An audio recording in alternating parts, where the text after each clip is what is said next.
The BRICS nations, Brazil, Russia, India, China, and South Africa, account for a quarter of the world's gross domestic product.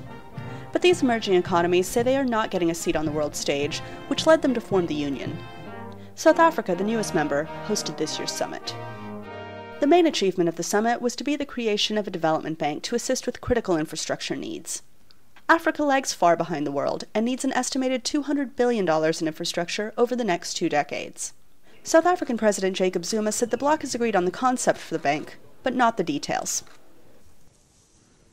Following the report from our finance ministers, we are satisfied that the establishment of a new development bank is feasible and viable.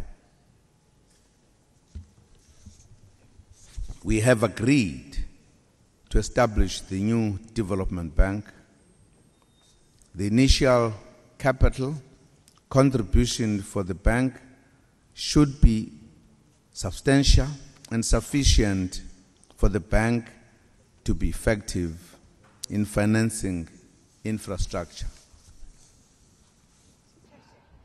Steve Price-Thomas, a strategy manager for humanitarian group Oxfam, said with more than half of the world's poor living in BRICS countries, that group should be the focus. And it's absolutely essential that the BRICS Bank puts poverty reduction and inequality reduction at the center of its mission. Mr. Zuma also signed a number of bilateral agreements during the summit, including a multi-billion-dollar deal for China to build ships. Caroline Brocht of the BRICS Research Group, which is based at the University of Toronto, said the summit did achieve furthering economic cooperations.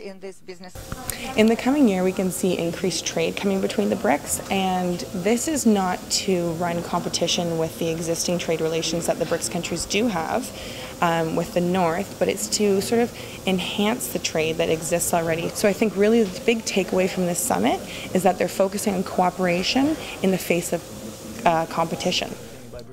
Next year's BRICS Summit will be held in Brazil. Anita Powell, VOA News, Durban, South Africa. Congratulations, Jen.